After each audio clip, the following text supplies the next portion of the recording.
In 1984, Ghostbusters tore up the summer box office and became one of the year's best movies. The star-studded cast gave excellent performances that made it an instant classic. I still remember my mother taking me to see The Late Show at the old Jefferson Theater downtown, and I loved every minute of it. When Sega launched its Genesis in North America in 1989, it was clear they were very open to outside licenses, not just for celebrity endorsements, but going out and getting ideas from all areas of entertainment.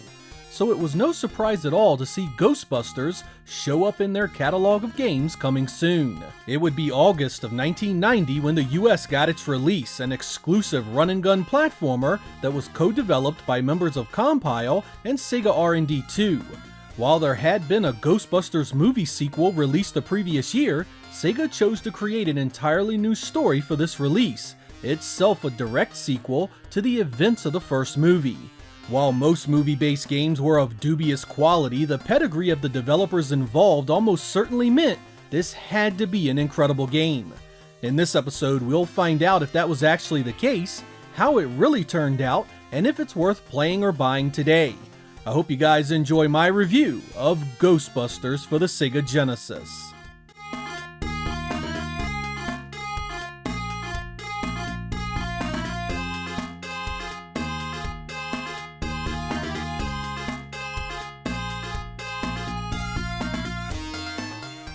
Our story begins in the aftermath of the original film.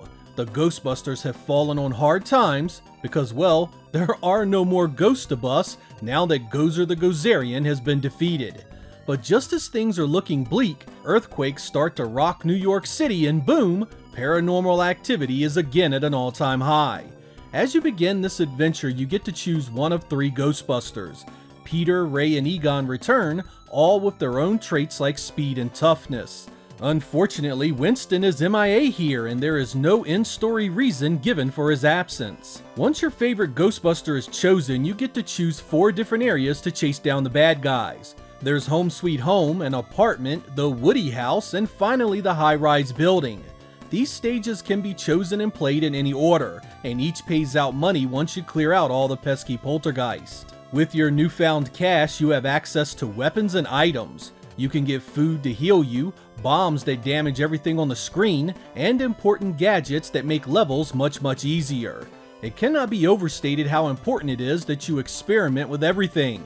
Some weapons can wreck certain bosses, while others can be useless in the same situation. The gameplay, once you get control, is a straight-up run-and-gun platformer. That means you're blasting bad guys as you climb your way around the levels. There is a heavy emphasis on verticality and exploration. As you move around the area, you'll find enemies, money, and of course boss encounters. The number of middle ghosts, or mid-bosses, assigned to a level means you'll need to defeat them before you face the final bad guy of the stage. Middle ghosts can be captured in a trap after you beat them, but you only get 2 chances to pull them into the capture zone. The start button gives you access to your items. Here you can switch weapons and activate certain abilities. It also shows you a basic map and how much money you have. Once a stage is clear, you get a piece of the stone tablet that unlocks the final 2 stages. Story segments appear before and after each level, and you'll get a chance to buy new weapons and items before moving on.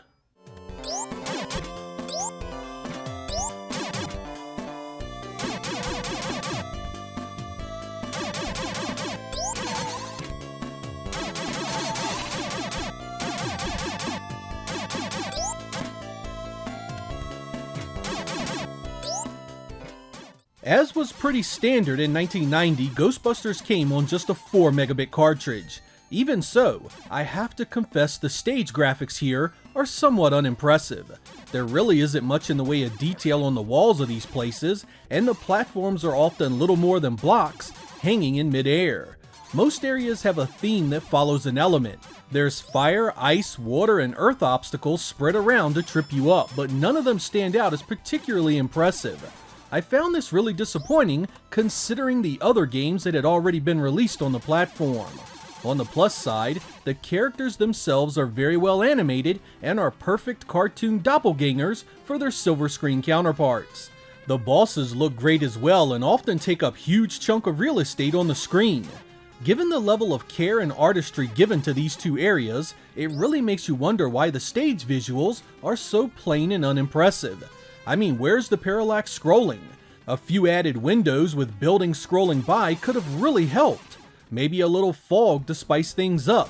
Hell, anything to add some eye candy to such a dull looking presentation. Compared to the Revenge of Shinobi and Ghouls and Ghosts, both released before this, it makes you wonder if this is the same system doing things. I mean, Sega R&D 2 did those as well, and Compile did freaking Musha the same year. So what happened exactly? Yeah, in case you haven't noticed, I was kinda let down by this one visually. It could have been so much better.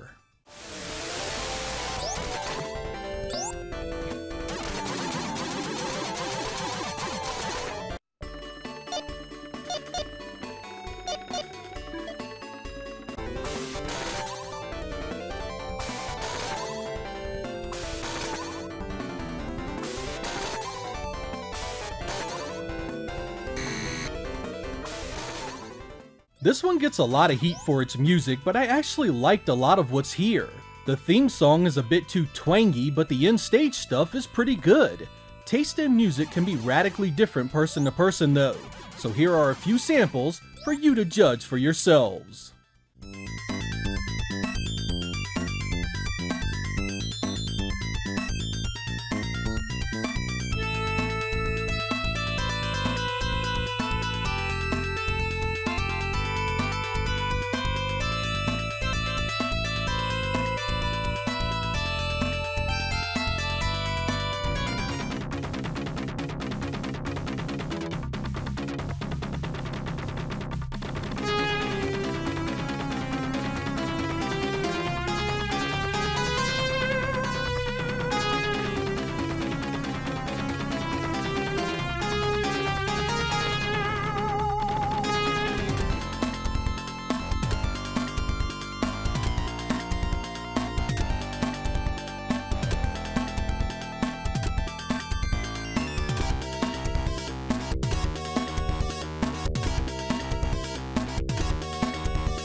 There's no question that Ghostbusters is a product of its time. Like many Sega games in the early years of the Genesis, it's short and not particularly difficult, fitting in well with the likes of Altered Beast, Golden Axe, and Moonwalker. The 4 opening stages are a cakewalk on easy and normal, and the final 2 areas can be overcome with only a day or 2 of practice. This means old Ghostbusters here won't provide much in the way of long-term replay value. Once you see it all, there's very little compelling you to come back again and again. That's not to say it's not a fun time, however. It's great to see this franchise turned into a straight-up action title, and the appeal of the characters and story is strong enough to help the gameplay make this worth your while.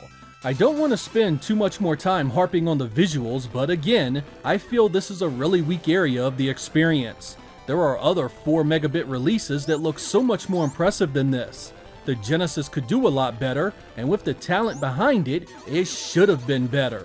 Still, the run and gun action holds up well, the boss encounters are enjoyable, and it has the appeal of the license itself. For those of you that owned a Genesis in the pre-Sonic days, you probably remember this well, and enjoyed it quite a bit. It fit right in with Sega's overall strategy of getting popular entertainment and sports icons behind their brand, and for a time, it yielded some great results.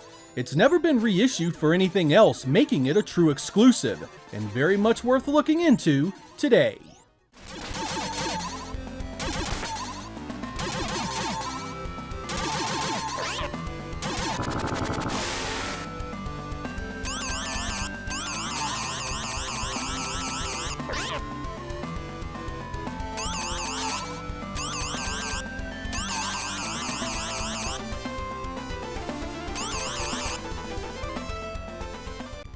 Ghostbusters for the Genesis wasn't the only compile-developed and Sega-published Ghostbusters game. In May of 1987, a Master System version was released in North America. It's a completely different take on the IP and has absolutely nothing in common with its 16-bit cousin, other than the license itself. It started as a computer game done by Activision for the likes of the C64, ZX Spectrum, and the Atari 8-bit line before being ported to the Master System. It eventually made its way out in other territories and was even ported to the NES around the same time. Unfortunately, these were the only two times the Ghostbusters would show up on Sega's consoles. With newer, bigger, and more modern movies to focus on, Sega left the older stuff behind. I still really dig this game's overall quality, however. While it's short and plays about as simple as an action title can, it doesn't really do anything wrong. The only aspect that needed improvement were the visuals, and I would have enjoyed another few stages tossed in to extend the playtime a bit. With easy and normal giving you 10 continues, Slimer popping up with life and energy replenishment often, most people will see the end of this in just a few tries. The hard setting cuts your continues down to 5, you take more damage, and healing items are more expensive, so if you are finding it too easy, try it out there. While there are much better games on the Genesis, this one is still cute, fun, and a snapshot of Sega's arcade style at the time, and for many of us, that's more than enough. I'm Sega Lord X, thank you guys for watching, and I will catch you next time.